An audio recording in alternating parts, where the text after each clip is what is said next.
مولاي صل وسلم دائما أبدا على حبيبك خير الخلق كلهم هو الحبيب الذي ترجى شفاعته لكل هول من الأهوال مقتحم يا رب بالمصطفى بلغ سيدنا واغفر لنا ما مضى يا واسع الكرم. الفاتحة. أعوذ بالله من الشيطان الرجيم. بسم الله الرحمن الرحيم. الحمد لله رب العالمين الرحمن الرحيم مالك يوم الدين إياك نعبد وإياك نستعين اهدنا الصراط المستقيم صراط الذين أنعمت عليهم غير المغضوب عليهم ولا الضالين. رب اغفر لي ولوالدي وللمؤمنين آمين. السلام عليكم ورحمة الله وبركاته. Alhamdulillah rabbil alamin wassalatu wassalamu ala sayyidina wa maulana Muhammadin wa ala alihi wa sahbihi ajma'in, amma ba'du. Ingkang kaula muliakan, ingkang kaula hormati para hadirin hadirat jamaah salat subuh ingkang dipun muliakan Allah Subhanahu wa taala. Marilah kita menyampaikan puji syukur kehadirat Allah Subhanahu wa taala dengan limpahan atas limpahan nikmat yang Allah berikan, terutama nikmat iman, nikmat Islam. Salawat serta salam semoga tetap terlimpahkan kepada baginda Nabi Muhammad sallallahu alaihi wasallam. Allahumma sholli ala sayyidina Muhammad. Bismillahirrahmanirrahim. Cara orang yang bertobat, tips atau cara bertobat kepada Allah supaya tidak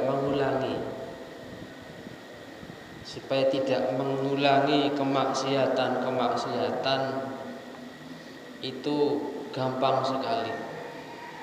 Pokok pagi-pagi itu kita niatkan untuk tidak memiliki tujuan untuk bermaksiat.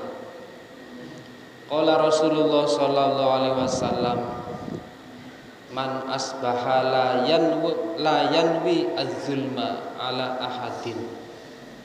Siapa orangnya di pagi hari subuh-subuh bangun tidur niat tidak berbuat zalim ala ahadin terhadap seseorang, ghufira lahu ma jana, maka dosa-dosanya akan diampuni. Jadi untuk mendapatkan maghfirah, ampunannya Allah itu syukur nggal esok, nggal setiap pagi niat untuk tidak berbuat zalim. Jadi sederhana sekali nih. Ini hadis Kanjeng Nabi, dawuhipun Kanjeng Nabi. Jadi taubatan nasuha itu ya pagi-pagi syukur niat tidak untuk ngerasani, tidak untuk mencuri, tidak untuk mencederai saudaranya, tetangganya. Itu merupakan fa insyaallah ghufira lahu ma jana, maka akan mendapatkan ampunan dosa-dosa yang telah lalu itu akan diampuni. Wa man asbaha yanwi nusratal mazlum, Siapa orangnya pagi-pagi niat untuk menolong saudaranya yang terzolimi, orang-orang yang terzolimi, wa qada hajatal muslim, dan dia memenuhi kebutuhan orang-orang muslim. Kalau ada saudaranya yang kekurangan, apalagi kekurangan makan, kurang minum, dia cukupkan, dia penuhi kebutuhannya. Kanat lahu ka ajri hajjatin mabrudatin, maka orang yang menolong tadi itu mendapatkan sama halnya mendapatkan pahala haji yang mabrur. Jadi haji mabrur itu kita tahu lah, untuk orang pergi haji saja kita daftar sekarang itu berangkatnya nggak tahu tahun berapa, atau nggak sempat karena umurnya nggak cukup, kadung wis ketuen, sudah tua duluan. Nah, sebenarnya ya ada banyak sekali hikmah, cara-cara, yaitu adalah menolong saudaranya, menolong orang yang terzolimi, orang yang lemah, terzolimi, teraniaya, atau mencukupi kebutuhan orang muslim. Jadi itu pahalanya sama hanya dengan haji mabrur. Wonten setunggalipun cerita ingkang asmanipun Abdullah bin Mubarak. Abdullah bin Mubarak niku tiang alim, faqihan, sufian. Abdullah bin Mubarak itu suatu ketika mau pergi haji dari Irak, dari tanah Irak. Itu kalau mau pergi haji harus melewati kota Kufah. Nah, sesampai di kota Kufah itu Abdullah bin Mubarak bertemu dengan seorang perempuan yang ada di tempat sampah.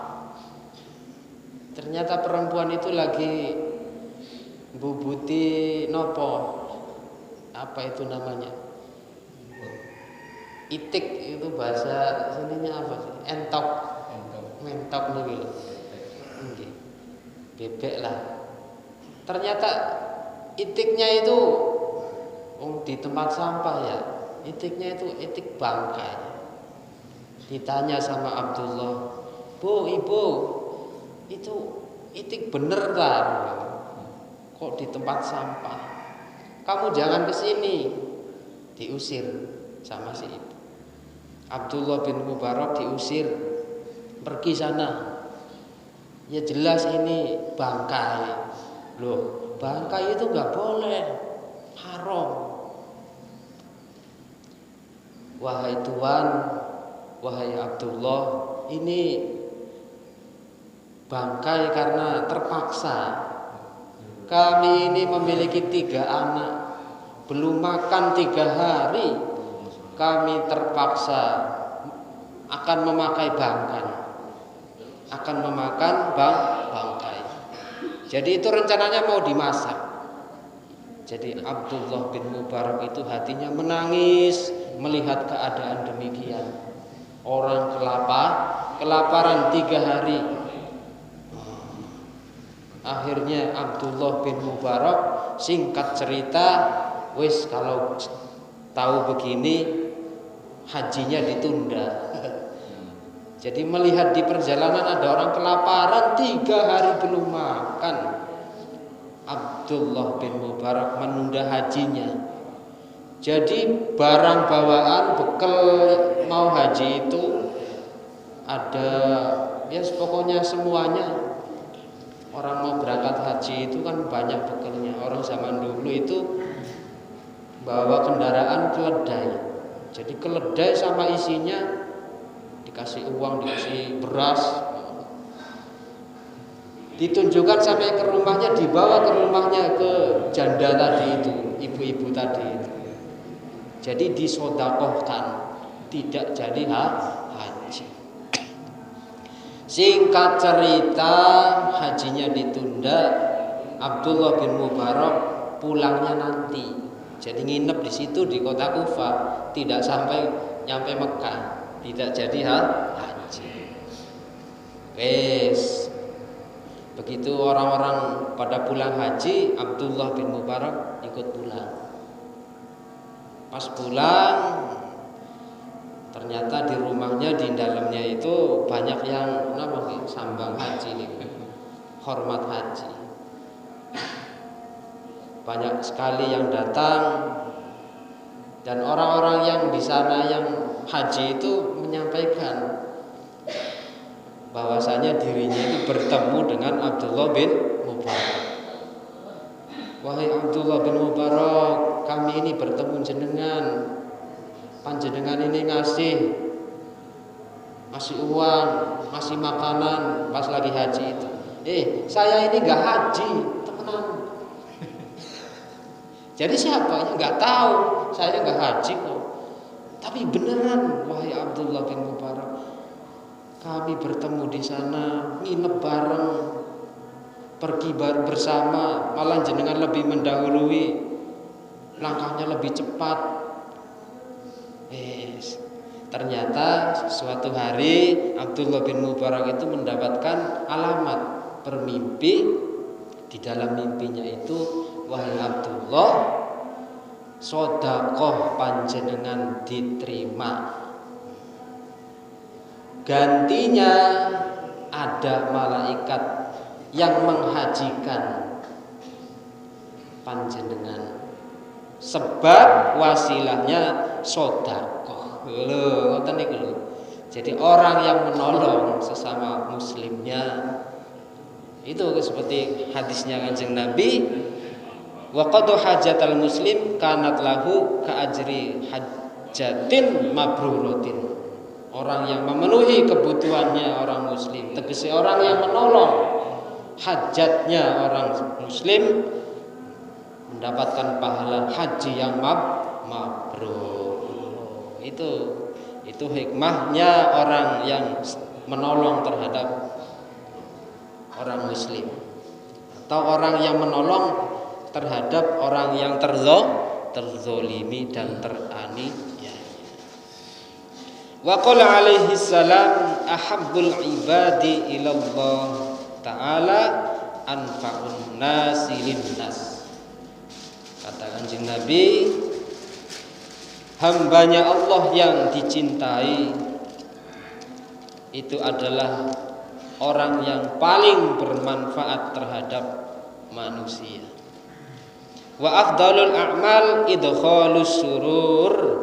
Sebaik-baik amal itu adalah idkhalus surur, memberikan rasa bahagia, melegakan hati saudaranya. Namanya idkhalus surur. Kalau jenengan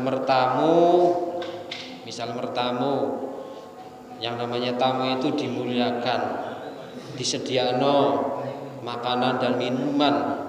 Itu tuan rumah itu kalau jamuannya dimakan itu akan senang. Jadi dengan memakan dan meminumnya itu memberikan rasa bahagia. Namanya idkhalus surur ala qalbil mu'min. Yadrudu anhu ju'an, yang bisa menolak rasa lapar kalau saudaranya kelaparan. Idkhalus surur, dengan memberikan makanan. Au yaksifu anhu karaban, atau menghilangkan susahnya, banyak sekali kesulitannya, ayo saudaranya dibantu. Au yaqdilahu dainan, atau saudaranya banyak hutangnya, yo disauri. Hutangnya ditutupi. Itu adalah bentuk amalia sosial. Jadi amalia sosial. Jadi untuk menjadi kekasihnya Allah itu kadang tidak ditempuh dengan sujud, sholat terus tidak. Tapi banyak sekali kekasih-kekasih lainnya Allah diangkat derajatnya itu karena sosialnya tinggi. Terus wa khoslatani wallahu alam bishawab, mudah-mudahan bermanfaat. Bismillahirrahmanirrahim. Rabbi fa'fana bi barakatihim wahdinal husna bi hurmatihim wa amitna fi tariqatihim wa mu'afatihim minal fitani. Bismillahirrahmanirrahim. Allahumma inni astaudi'uka ma 'allamtanihi fardudhu ilayya 'inda hajati ilaihi wa la tumsinihi ya rabbal alamin. Al-Fatihah. A'udzu billahi minasyaitonir rajim. Bismillahirrahmanirrahim. Alhamdulillahirabbil alamin.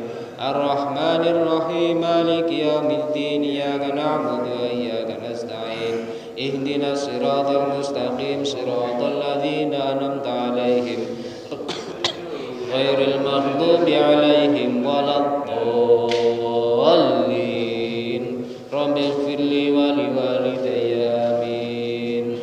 Wal 'afu minkum nyuwun agungipun pangapunten. Wallahu muwaffiq ila aqwamit thoriq. Wassalamualaikum warahmatullahi wabarakatuh.